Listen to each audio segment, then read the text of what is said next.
नाही, खरं तर अजूनही माझा विश्वास बसत नाहीये की आज दादा आपल्यामधून निघून गेले.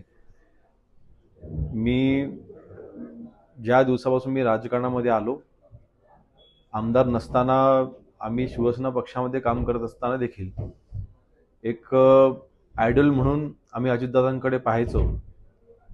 दादांची काम करण्याची पद्धत, कार्यकर्त्यांना त्यांनी ज्या पद्धतीने एकत्रित जोडून ठेवायची त्यांच्यामध्ये जी एक शैली होती, ती कदाचित राज्यामध्ये अन्य कोणाकडे नव्हती.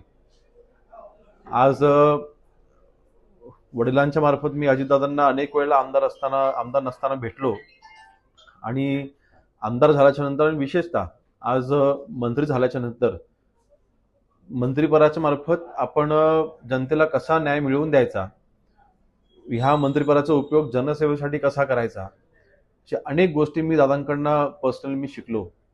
कामाचा पाठपुरावा करणं किंवा प्रशासनावरती जी पकड असली पाहिजे ती कशा पद्धतीने असली पाहिजे. आज मंत्री म्हणून योगेश तू कसं काम केलं पाहिजे, हे त्यांचे सल्ले नक्कीच माझ्यासाठी एक मोठी उपलब्धी आहे. मी पुन्हा सांगतो, अजूनही माझा विश्वास बसत नाही की दादांसारखी व्यक्ती आज आपल्यासोबत नाही आहे. आज त्यांच्या संपूर्ण परिवाराला मी ह्या दुःखामधून सावरण्याच्या जगदंबेने त्यांना शक्ती देवो मी प्रार्थना करतो. परंतु ही प्रचंड मोठी हानी आहे महाराष्ट्रामधील तमाम युवकांसाठी.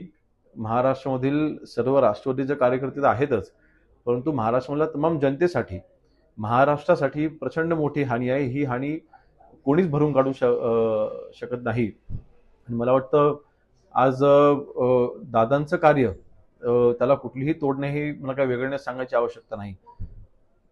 परंतु मनामध्ये प्रचंड दुःख आहे. आणि जेव्हा बातमी ही समजली त्यावेळेला मन सुन्न करून टाकणारी बातमी होती. आणि काय बोलावं मला माहिती नाही, परंतु नक्कीच संपूर्ण परिवारासोबत आम्ही आहोत. पवार कुटुंबियांसोबत आम्ही आहोत. अजितदादांचे, राष्ट्रवादीचे जे सर्व कार्यकर्ते आहेत, त्या कार्यकर्त्यांच्या सर्वांच्या दुःखामध्ये आम्ही सहभागी आहोत. आणि सगळ्यांना आई जगदंबा ह्या दुःखामधून सावरण्याची शक्ती देवो एवढीच प्रार्थना करतो. अल्पावधीतच लोकप्रिय झालेला भारताचा बुलंद आवाज आपला Bharat channel subscribe, share, like आणि कमेंट्स करायला विसरू नका.